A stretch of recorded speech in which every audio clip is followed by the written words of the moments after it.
the Council to take the floor for 5 minutes, please. I believe we'll start with my colleague Mutassim Ali, actually, if that's all right. Yeah.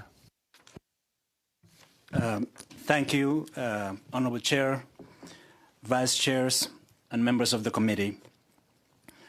This is a great opportunity, but I also notice that this opportunity seems to be manipulated now by some to misrepresent the facts.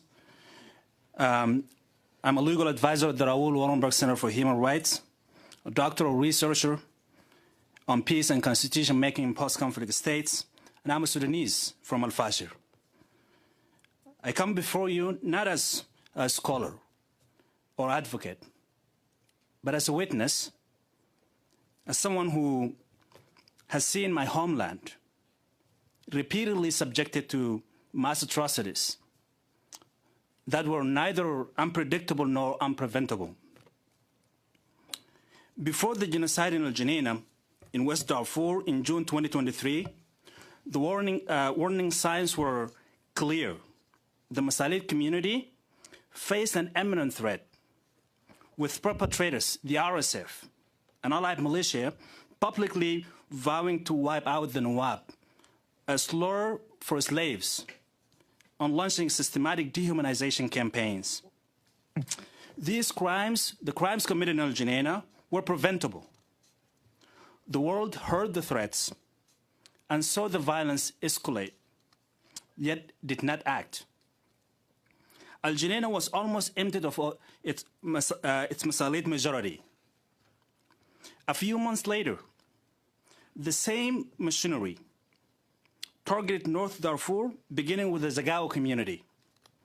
In April 2025, Zamzam IDP camp was attacked by the RSF and its allied militia. Last month, after 18 months of siege, the RSF and allied militia captured Al-Fashir. Doctors were killed by the RSF. Those were not Muslim Brotherhood. Perpetrators documented their crimes by themselves. They were boasting about committing genocide. Such horrors were not spontaneous.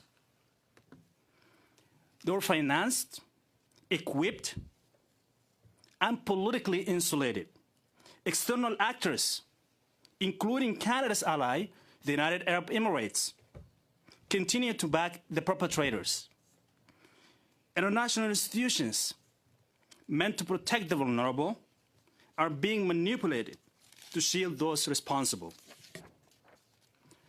What we have seen is not the end. Al-Fashir is part of a broader campaign. The next major community at risk is Darfur. We're still in the midst of this campaign, and it remains preventable. History has placed before us and before you a choice. The world knows and was warned. The question is whether the world and this committee will act. The victims of Darfur and Sudan are not asking for sympathy, but for protection of international law, the protection international law promises, and for accountability that justice demands. Let us not stand by as another community is marked for destruction. Thank you, and I yield the rest of my time to my colleague, Joanna. And the time for action for Sudan is right now, as the situation has reached an international emergency. Finally garnering the political will necessary to act. You now have the opportunity. So as parliamentarians, you have the power to take a host of practical measures. One, you can move the House to formally recognize RSF atrocities as genocide, a long overdue step towards justice, and more timely than ever in the wake of Al-Fashir. Anyone still calling this only a civil war is either not paying attention or is willfully covering up atrocities and an apologist for atrocities on the ground.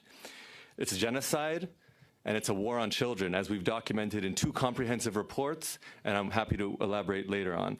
2, end Canadian complicity in the genocide by stopping Canadian-made weapons from reaching the perpetrators and their enablers. There are Canadian-owned companies, for instance, sourcing RSF weapons without consequence today. This is simply a matter of enforcing our laws on the books. 3, use our sanctions regime to target the key perpetrators and their enabling entities. We'll follow up again with a list of names. 4, on the diplomatic front, push for a civilian protection mechanism. Enforce the arms embargo. And use every opportunity to confront the UAE, the United Arab Emirates, for fueling this genocidal campaign as the main backer of the RSF. 5, take legal action at the ICJ against implicated states. 6, tighten legislative and regulatory scrutiny over supply chains linked to the conflict, particularly mineral processing and the gold trade. 7, increase emergency measures, immigration measures, and raise caps. Excuse me, once again, please.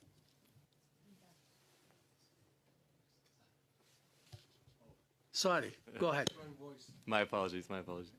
7, increase emergency immigration measures and raise caps to reunite Sudanese Canadian families and end the discriminatory treatment and expedite all pending applications. 8, scale up humanitarian aid to meet the staggering needs.